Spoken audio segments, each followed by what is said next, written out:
எல்லாருக்குமே நல்லா தெரியும், ஸ்டார்ஸுக்கும் தெரியும், அவங்கள வச்சு டைரக்ட் பண்றவங்களுக்கும் தெரியும்.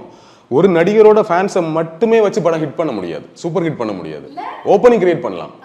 ஒரு படம் சக்ஸஸ்ஃபுல்லான படமா அமைகிறதுக்கு அந்த படம் அவங்க ஃபேன்ஸை தாண்டி மற்ற ஃபேன்ஸுக்கு பிடிக்கணும். உதாரணத்துக்கு சொல்றேன், இப்போ நான் வந்து பயங்கரமான கமல் ஃபேன், எல்லாருக்குமே தெரியும். ஆனால் நீங்கள் ரஜினி சாரோட படத்தை எடுத்துக்கோங்களேன், பாட்ஷா, அண்ணாமலை, அருணாச்சலம், முத்து, படையப்பா, இந்த படங்கள்லாம் இருக்குல்ல, இது எல்லாருக்கும் பிடிக்கும். கமல் ஃபேனான எனக்கும் பிடிக்கும். அதனால தான் அவரோட அந்த பீரியட்ல அவர் தொடர்ந்து சக்ஸஸ் கொடுத்துட்டே இருந்தார். ரஜினி ஃபேன் இப்போ அதே நேரம் ரஜினி ஃபேன்ஸ் மட்டுமே படம் பிடிச்சாலே படம் ஓடுனா, அவங்க ஃபேன்ஸ் இருந்தாலே போது படம் ஓடுனா, பாபா ஓடி இருக்கணுமே, ஏன் ஓடல? இல்லையா?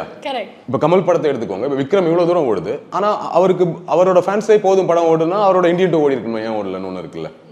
ஸோ ஃபேன்ஸை நம்பி படம் இல்லை. அதுதான் விஜய்க்கும் அஜித்துக்கும் பொருந்தும். ஸோ இது அவங்களுக்கும் தெரியும், ஸ்டாருக்கும் தெரியும், டைரக்டர்ஸுக்கும் தெரியும். ஸோ ஃபேன்ஸை நம்ம ஃபேன்ஸுக்கு பிடிச்ச மாதிரியான விஷயங்கள் வைக்கிறது தான் இந்த பஞ்ச் டயலாக் வைக்கிறது, ஓப்பனிங் சீன் வைக்கிறது, பெரிய மாஸ் சாங் வைக்கிறது, மாஸ் ஃபைட் வைக்கிறதுலாம் இருக்குல்ல, இதெல்லாம் அவங்க ஃபேன்ஸுக்காக.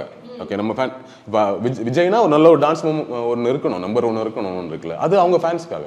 பட் அதையும் தாண்டி படம் சொல்ல போகிற விஷயம் எல்லாருக்கும் பிடிக்கணுங்கிற தெளிவாக தான் இருப்பாங்க.